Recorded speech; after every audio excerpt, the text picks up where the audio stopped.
como é que funciona a relação com os outros participantes? Porque, cara, é complicado, né? Todo mundo tenta dar uma de amigão lá, mas na verdade todo mundo quer ganhar a parada, né? Cara, é bem tenso ali. No meu, especificamente, no meu episódio, foi diferente porque...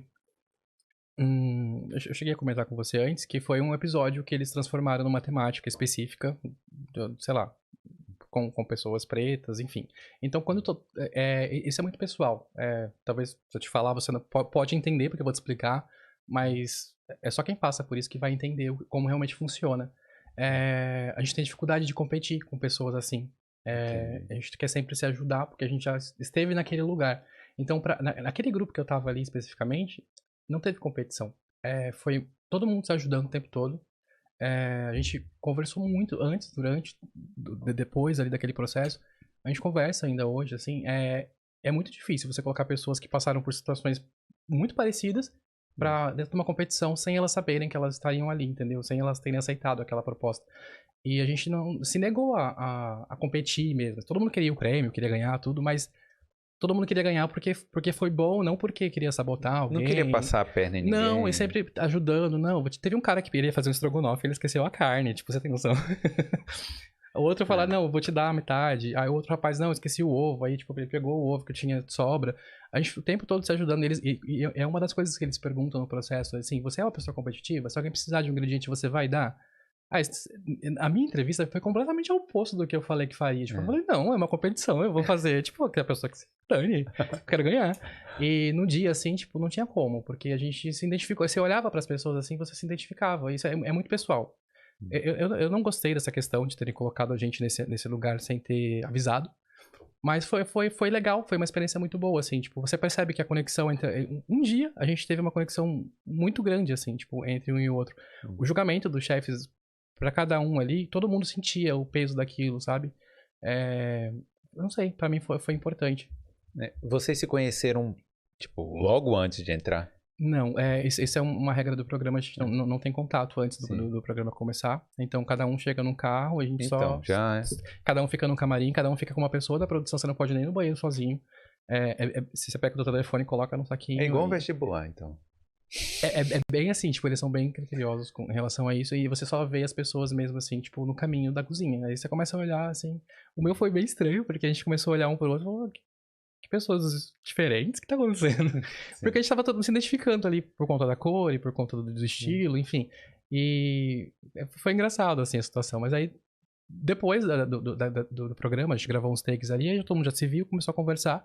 Mas eles pedem até pra evitar, no primeiro momento, de você tentar ter Criar um muita contato. amizade, né? Não, no primeiro momento. Depois tudo bem, porque não tem o que fazer, né? Não. Tem uma pergunta que a gente até conversa sobre isso. Eu não sei se você vai saber. Mas assim, como é que sabe quem é o candidato forte? Porque eu acho isso muito engraçado. De repente eu falo assim, não, aquele cara é muito bom. Eu falei, mas nunca provou a comida do cara. Cara, isso é muito assim... Como é que eu vou responder isso sem me comprometer? Tá, peraí. A gente percebe que a pessoa tem uma aptidão maior com cozinha. Porque quando você conversa ali com a pessoa, ela começa a falar de experiências que ela teve, de coisas que ela já fez, de onde ela já foi. Por exemplo, se você falar pra mim, eu conheço a Europa inteira. Então eu sei que você tem uma referência de gastronomia da Europa. Então se o programa pedir um prato de um país específico, você vai saber.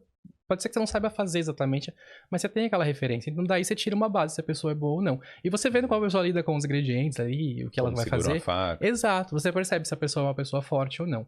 Porém, as entrevistas que são feitas no pós, durante o programa, elas fazem a gente falar coisas que talvez não deveria. Porque, tipo, a gente não sabe o que a outra pessoa falou. E aquilo é gravado, parece que você tá sozinho, mas tem uma pessoa te fazendo perguntas. E aí ela fala coisas que você não sabe se é verdade ou não, você acaba fazendo um julgamento sobre aquela pessoa. Mas fulano falou isso, o que você acha? Tipo, eu acho tal coisa. Aí é exatamente essa parte que vai pro ar, sabe?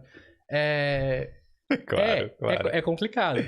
E aí, quem tá assistindo às vezes pensa... O meu teve um problema, porque, tipo, eu fui julgado como por um dos participantes que ganhou um poder como uma pessoa ruim na cozinha, porque ele não tirou o meu tempo. Ele tinha a opção de tirar o tempo de mercado. Acho que era só o tempo de mercado. E aí ele tirou de outras pessoas porque ele não teve muito... Ele ficou mais distante dessas pessoas. E a gente ficou fazendo o mesmo prato. A gente tava o tempo todo ali um com o outro. Ele disse que não sabia fazer o prato. Ele me perguntou algumas coisas. Aí a gente foi trocando ali experiências, então achei que a gente teve uma identificação. E quando foi perguntado assim, você ficou triste e tal, porque fulano não tirou seu tempo? Eu falei, não, porque acho que a gente tinha uma conexão, acho que foi por esse motivo.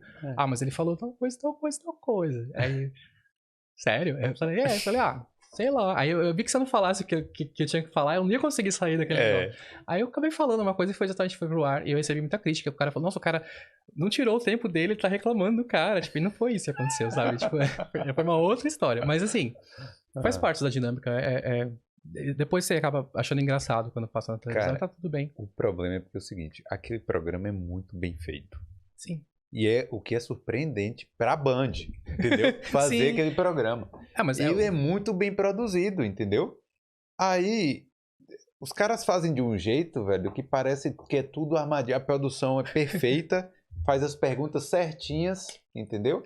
Então não tem jeito, né? Eu trabalho com isso, eu faço E a edição também é sensacional. É o que ele falou, consegue pegar os cortes ali, as coisas são muito bem... Exato. A edição é, tipo, absurda. Aí a música... Sabe? Na verdade, isso acontece muito no Big Brother, nos primeiros, porque no primeiro você não tinha acesso às câmeras 24 horas, você só tinha acesso ao programa cortado, que ia pro ar uma vez todo dia, e no domingo ali que você via uma edição maior. Agora que a gente tem acesso às câmeras, quem gosta, eu gosto muito de Big Brother, você vê que não tem como editar as coisas, mesmo assim eles tentam fazer uma historinha que não existe.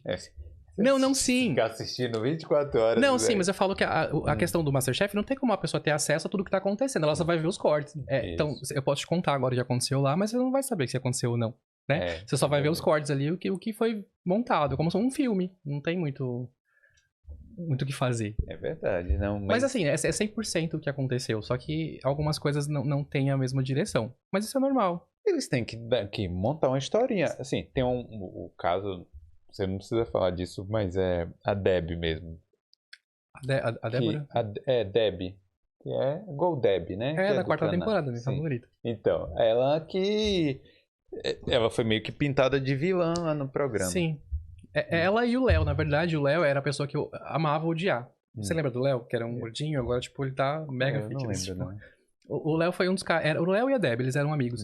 E o programa mostrava eles completamente, tipo, pessoas egoístas e tal, que se sentiam o máximo. E você percebe no canal dela, no Instagram dela, que ela não é assim.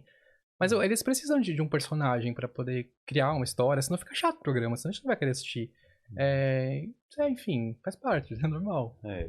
Mas eu gosto. Obrigado por ter assistido esse corte do Boulder Podcast. Para ver essa e outras entrevistas completas, visite o Boulder Podcast no YouTube.